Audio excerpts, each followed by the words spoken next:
Or we can cut parts Tell me, and add is it on? Yeah, forget it. Stop Yeah. this right here. Tell us the story about Old Joe. Yeah. Old Joe was a worker that worked for us for 12 years. And he used to see my father at market and he used to beg to come live with us, live in our barn. And that's what he lived in. And he had his How old meals. was he? He was 55 when he came, and he was 55 12 years old later when he died. He always was 55. He was in the Italian-Ethiopian War, and he said that, oh, I don't know whether I should say this on tape. They were starving and thirsty, and they would drink the urine of horses. Wow. That's, you know you're thirsty. Wow. And that's what you're doing. That's what they would. Wow. Yeah, I don't want that on tape. Take it off. Anyway, he lived with us up in the barn, and he would put a calendar up every year, and he would check off the days every day of the year. And he'd always go home just before Christmas, or around Thanksgiving, and he'd stay there until spring. Well, he didn't have many possessions. Where did he live? He lived in our barn. And He he had a lived up at the sister. top of the stairs with a room with chains on it. And we used to like to look at all the locks. And one my father had a key, and old Joe had a key for different locks. And when he went home one year, he wasn't feeling well. Spooky. And when he came back in the spring, he only went upstairs to his room. He got the key. My father got his key, and he got his key, and he went upstairs, and they opened the doors, and Joe took some of his things, and then I didn't quite understand, but they said Joe has to go back to stay with his nieces and nephews, whoever his family was. How old were you at the time? I was 9. And this was in Farmingdale? This you're is in right. Farmingdale. And so he went home, and then the 4th of July, my cousins Eddie and Harold were staying at my house because my grandmother died, and everybody else, we weren't allowed to go to a funeral.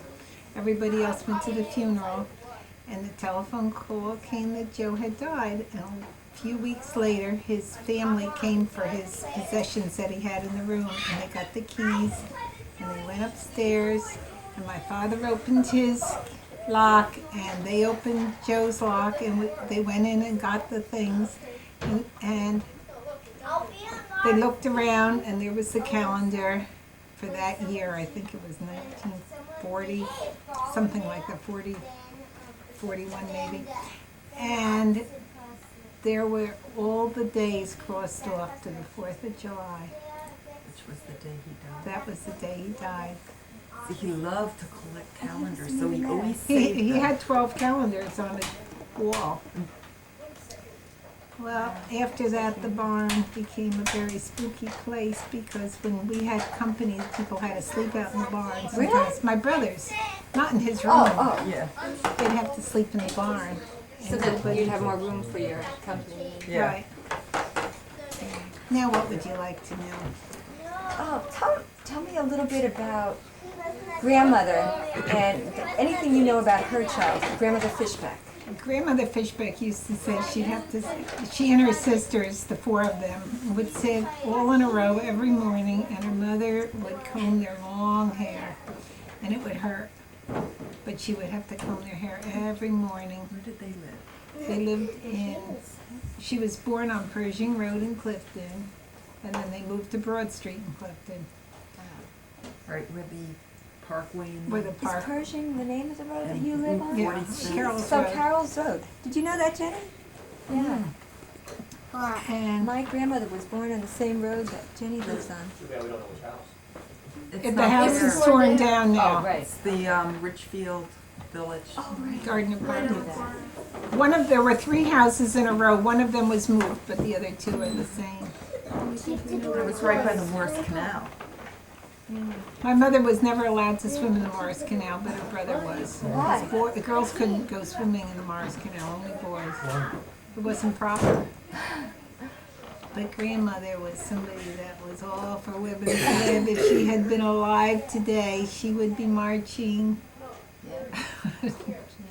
Well, she marched against Vietnam in '57 or And tell us something. about the suffrage, women's suffrage. Well, she was. Yeah, she voted, I think, the first year women could vote, which was fortunate for our country. Didn't she march sometime for that, or? I don't remember now. But she was a teacher, and she wasn't allowed to be married as a teacher. Well, once she got married, she had to give up being a teacher. And she was so You weren't allowed to be sick. married if you were a teacher? Can you imagine that? Right, so, here she had lived with her sisters, They were all teachers also. and she was really lonely the first year she was married. She was very lonely because she had 8 workmen that she had to feed all the meals to. I think they lived in the barn or something too, I don't know, but there were 8 of them that she had to feed. Popular place to live in those days. Yeah, the barns were good. My father lived in a barn on Broad Street for a while. That's where he lived when he met my mother. At How did they Henniger's, meet? Yeah. Do you know how they meet? No. at the church. The barn dance. And then they got engaged. They got engaged when there was a play, and the fellow in the play had to get engaged to the girl, so grandfather gave grandmother the real ring. And I think she was a substitute in the part. I don't think she was supposed to have been in it. Otherwise, somebody else might have been your grandmother. Grandmother always said, I thought that, well, grandfather never asked me if I was going to marry him. He always just said, well, when we get married. Who would do that? All right. And the story about her reading all the books. Oh, she really was very bright. She took her so many years of French and 4 years of Latin and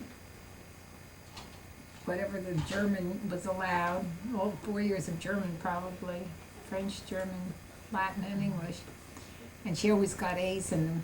And she was valedictorian of the high school when she graduated. Clifton. And she always wanted to take Spanish, but they wouldn't allow her to take Spanish. And then when I went to college, I had 1 year of Spanish, and then I went back 15 years later and had another year of Spanish, and when I had the second year of Spanish, they gave us a novel to read, and I brought it home and I said, I can't read this. What was the novel? No, it was No, a Don Quixote? No, Oh. it was another novel. Mm-hmm. And grandmother said, well, let me have it. And she never took had it, and a Spanish. couple of weeks later, she had the whole book translated, written in above it. And it really was a big help to me. So as you know, I'm taking German. And she's not around anymore. No. I think I have to go to the medic center now. When she had her stroke, didn't the doctors say they thought there were 2 brains in here? Well, Derek thought that for a long time. That's what you told me. Yeah, well, I said it, but I didn't really mean it.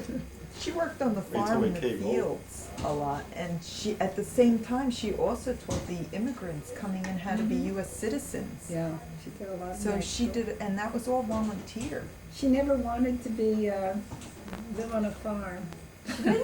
Really? She never wanted to, but my father was born in the city and raised in Jersey City and Newark, From Newark. and he always wanted a farm. So that was it. Can we see what we sound like now, Phil? I have to go to the Emetic Center. But what was it? Did she read every book in the library? Oh, she She read wanted to every be book. president. She read every book in the library, but there When weren't she that was many. young. When she was in Clifton High School, She had done and she didn't care what it was on. She just loved to read. She said some of the stories were pretty boring, but she read them. She was the authority on the library. And years later, 5 years later, when Aunt Louise graduated, the principal got up and he said, we'll never have another Johanna Fishback. And he was still talking about grandmother at her graduation 5 years later. So that was pretty good.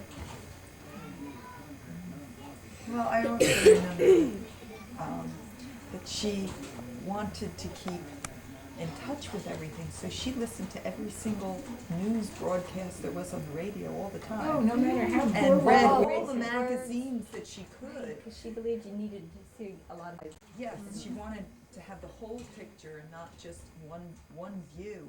And she'd hear things that were only mentioned once and then were hushed up because they didn't want them leaked. And when she got older, she wanted to still be a part of. And after it was done, But this is It how was an about- airboat looks like. It has that thing about 8 or and they 9 can't feet fall long. over. but more like 9 or 10 feet long. I'm making But the it wasn't that heavy. boat that So one when we person went to could stand New it up York on City, end, we get didn't underneath, go into any buildings, but and we were mommy. lean it over on his back, walk down to the beach. The thing on your back. And of course you had to be careful. The road that was Ocean Avenue was pretty busy. You walk down to the beach, Were stick there a it lot in of the cars in waves, those days? put it. Yeah, quite a lot. Well, this was not too far back. Only about 25 years back. That's like nothing. Not 25. Dad, you're way off. What would it be? How How old old were were you? you? How old How old was I? Must have been about. Gee, let's see. I was out of the Navy. Okay. Yep. Which was in 46. 1946. 50 years. 25 years ago. Yeah.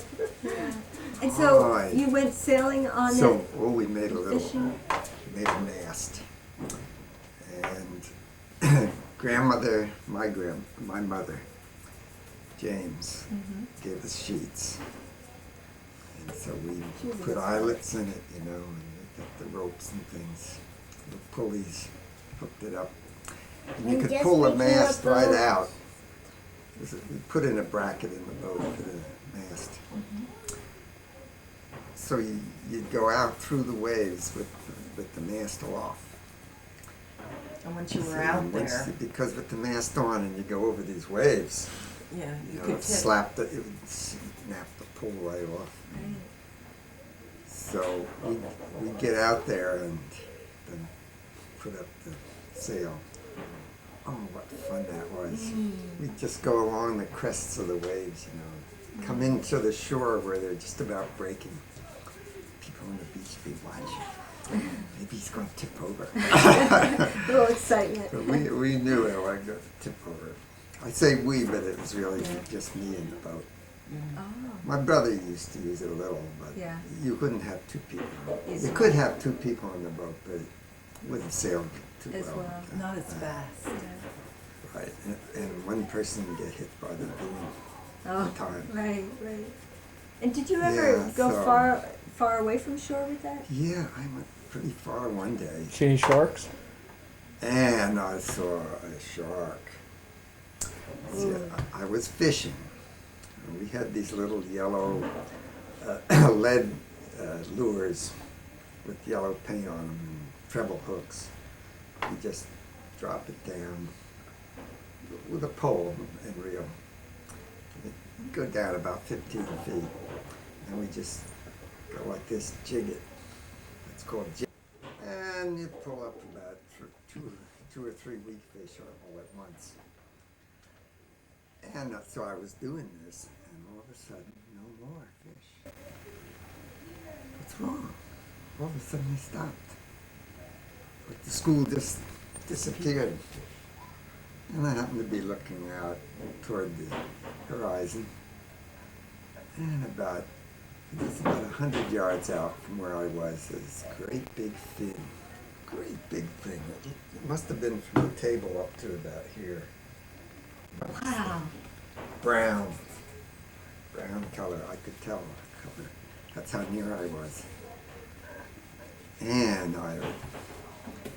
so I thought, well, he wasn't coming toward me. He was sort of moving around, you know, slowly. Figured, well, might as well, no more fish, might as well Right. go to shore. So I headed for shore. Another time I was out there and I see these fins coming along, a school of them. And they were out about the same distance I was. Some came on this side of the boat, some came on that side of the boat. And they were kind of rolling like this. And they'd come to the surface and I'd hear this breathing, like that. Oh, what was it? They were Dolphins? porpoises. Wow. That was fun. Big, long things. They were about Yeah. from here over to the window. Yeah, about 10 or 12 feet long. I see them. That was fun. But they didn't bother me. Just kept going. Yeah. That was fun.